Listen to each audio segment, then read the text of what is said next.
ETF index mutual funds నేర్చుకుని stock మార్కెట్లో రాణించాలనుకుంటున్నారా? వెంటనే ఈ నెంబర్కి కాల్ చేయండి.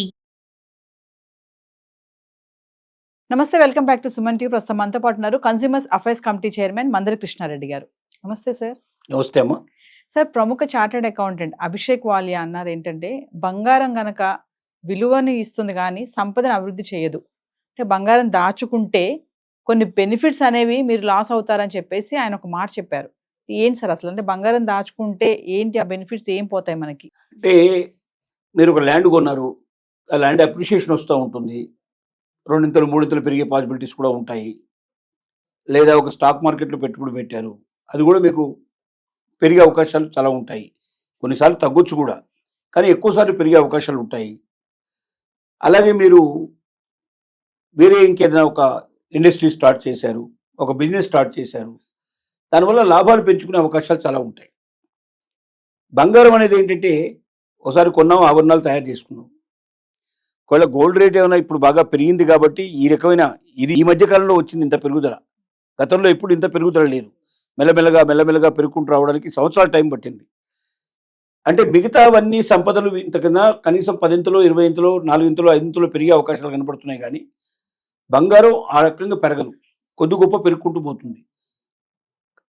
అంటే ఇప్పుడు పెరిగిన దానితో మనం కంపేర్ చేయకుండా గతంలో పెరిగిన దాన్ని అంతా దృష్టిలో పెట్టుకుంటే భవిష్యత్తు కూడా అలాగే ఉండడానికి అవకాశాలు ఉంటాయి.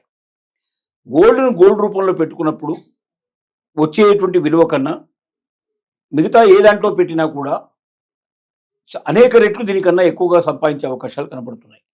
అంటే గోల్డ్ లాభం సంపాదించుకోవడానికి కానీ ఎక్కువ బెనిఫిట్ పొందడానికి కాదు. గోల్డ్ అనేది ముందుగా ఆభరణాలు. మన భారతదేశంలో ప్రపంచంలో అన్ని దేశాల కన్నా ఎక్కువగా గోల్డ్ కొనడం అనేది ఉంది ప్రపంచంలో. ఇంతకుముందు చైనా ఉండేది నెంబర్ 1 ప్లేస్లో. ఇప్పుడు ఈసారి చైనాను అధిగమించి మనం కొన్నట్టే జరిగింది.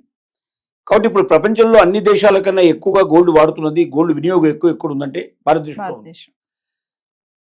కానీ ఈ గోల్డ్నంతా కూడా మనం ఆభరణాల రూపంలో పెట్టుకోవడం వల్ల చాలా నష్టపోతున్నాము.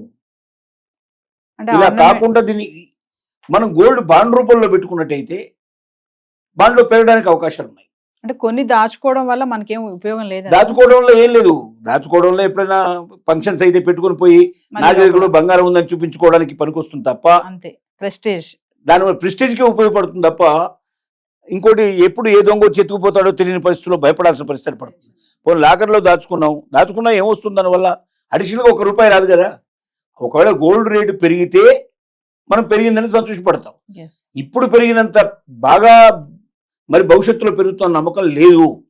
కొద్ది గొప్ప తేడాలు ఉంటే ఉండొచ్చు, కొద్దిగా పెరుగుకుంటూ పోతుంది. అంటే మిగతా వాటితో కంపేర్ చేసినట్టయితే గోల్డ్ పెరిగేటువంటి విధానం చాలా తక్కువ, స్లోగా ఉంటుంది. మన సంపద పెరిగినంతగా పెరగదు, స్టాక్స్ పెరిగినంతగా పెరగదు, వేరే వ్యాపారాలు పెరిగినంతగా పెరగదు. కాబట్టి గోల్డ్ మీద ఎక్కువ పెట్టుబడి పెట్టడం అనేది సరైనది కాదు. దీన్ని గోల్డ్ని బాండ్ల రూపంలో పెట్టుకుంటే డెఫినెట్గా దాంట్లో కూడా మార్కెట్లో పెరుగుదల వచ్చే అవకాశాలు ఉన్నాయి. కానీ ఆభరణాల రూపంలో పెట్టుకోవద్దు అని అతను సలహా ఇస్తున్నాడు. అందుకే భారత ప్రభుత్వం కూడా దీని మీద సీరియస్గా ఆలోచిస్తోంది. మనం ఇంతకుముందు గతంలో కూడా చెప్పుకున్నాం. మనం భారత ప్రభుత్వం ఎవరైనా గోల్డ్ని తీసుకొచ్చి డిపాజిట్ చేసినట్టయితే బ్యాంకులో పెట్టుకుంటే దాని మీద కూడా కొంత వడ్డీ ఇచ్చేట్టుగా, ప్రతి సంవత్సరం కొంత వడ్డీ ఇచ్చేట్టుగా చేస్తుంది. అలాగే ఇప్పటిదాకా ఎంతైతే కొన్నారో కొంతవరకు లిమిట్ పెట్టేసి దానికి ఏ రకంగా కూడా అడగకుండా, ఎందుకు కొన్నారు, ఎలా కొన్నారు అని చెప్పి డీటెయిల్ అడగకుండా మాఫీ చేస్తూ భవిష్యత్తులో మాత్రం ఏదైనా కొంటే డిక్లేర్ చేయమని చెప్పేట్టుగా పద్ధతిలో ముందుకు వెళ్ళడానికి అవకాశం ఉంది. దీనివల్ల ఎక్కువ మంది గోల్డ్ డిక్లేర్ చేసి బ్యాంకులో పెట్టినట్టయితే వడ్డీ రూపంలో వాళ్ళు కొంత డబ్బు రావడమే కాకుండా గోల్డ్ రేటు పెరిగితే ఆటోమేటిక్గా రేటు కూడా పెరగడానికి పాసిబిలిటీ ఉంది. కాబట్టి అంటే వాళ్ళ గోల్డే డిపాజిట్ చేశారు, ఎప్పుడంటే అప్పుడు ఆ గోల్డ్ తీసుకోవడానికి అవకాశం వాళ్ళకు ఉంది. రెండోది, దీన్ని ఆధారంగా చేసుకొని రిజర్వ్ బ్యాంక్ ఆఫ్ ఇండియా మా దేశంలో ఇంత బంగారం ఉంది అని ప్రకటించుకోవడం ద్వారా డాలర్కి సవాలు విసిరేట్టు అవుతుంది. మన రూపీకి ఎక్కువ వాల్యూ పెరిగే అవకాశం ఉంటుంది. ఈ గోల్డ్కు సమానంగా మనం కరెన్సీ కూడా ప్రింట్ చేసుకోవడానికి పాసిబిలిటీ ఏర్పడుతుంది. ఇలాంటి అనేక రకాల బెనిఫిట్స్, లాభాలు ఉన్నాయి.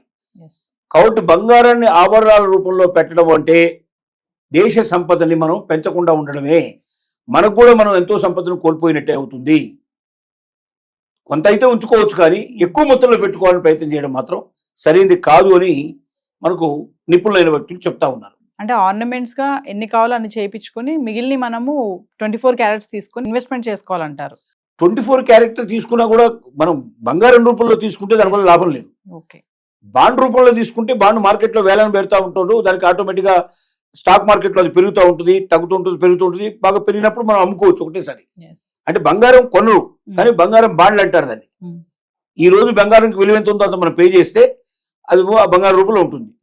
ఆ రోజు ఒక రేటు పెరిగితే ఆ రేటు ప్రకారం మనకు బంగారం కూడా ఇస్తారు కావాలంటే, లేదంటే దాని వాల్యూ ఎంత పెరిగిందో అంత వాల్యూ కూడా ఇస్తారు. కాబట్టి దాన్ని ఈటీఎఫ్ రూపంలో పెట్టుకున్నా సంతోషమే. లేకపోయినట్టయితే మామూలుగా బంగారాన్ని మనం పెట్టుకోవడం అంటే 24 క్యారెట్స్ మనకి ఏదైతుందో దాని కడ్డీల రూపంలో, బిస్కెట్ రూపంలో కూడా పెట్టుకోవచ్చు. పెరగదు కదా అది. రేటు పెరిగితేనే పెరగాల్సింది తప్ప దానివల్ల ఏమీ లేదు. ₹1 ఆదాయం వచ్చే వేరే అదనపు ఆదాయం రాదు దీనికి. కాబట్టి ఎంత వీలైతే అంత తక్కువ బంగారాన్ని పెట్టుకోవడమే మంచిది. మన దగ్గర గవర్నమెంట్ ఒకవేళ రేపు సూచన చేస్తే, గవర్నమెంట్ దగ్గర ఒకవేళ మనం డిపాజిట్ చేసినట్టయితే అది గవర్నమెంట్కు మంచిది, మనకు కూడా ఎంతో కొంత లాభం తెప్పించే అవకాశం ఉంది. కానీ అది ఎప్పుడు అమలు చేస్తారో మనకు ఇప్పుడైతే ఉంది, కానీ ఇప్పుడు చాలా తక్కువ నామమాత్రంగా ఇస్తున్నారు వడ్డీ. అందుకోసం అట్రాక్షన్ లేదు, ఎక్కువ మంది పెట్టట్లేదు. దాంట్లో వడ్డీ ఎక్కువ పెంచి డిక్లేర్ చేయడం అంటే మాకు నా దగ్గర సుమారుగా 25 తులాలు అంటే 250 గ్రాముల వరకు మన బంగారాన్ని ఎక్కడి నుంచి వచ్చిందో అడగకుండా మనకు అవకాశం కల్పించేట్లయితే చాలా మంది పెట్టే అవకాశాలు ఉన్నాయి. నిపుణులు చెప్తున్న విషయం. అంటే బంగారం దాచుకోవడం వల్ల ఎటువంటి ఉపయోగం లేదు. ఏముంటుంది, ఒక బంగారం రేటు పెరిగితే దానివల్ల ఆ పెరిగిన రేటు మనకు వస్తుంది. రేటు పెరగకపోతే నష్టమే కదా. ఊరికే ఒకటి అట్లా పెట్టుకున్నట్టుగా ఉంటుంది అంతే. మూట గట్టిగా సంపద పెట్టినట్టు, కానీ ఆ సంపదను ఉపయోగించి మనం లబ్ధి పొందే అవకాశం ఉండదు. Thank you sir.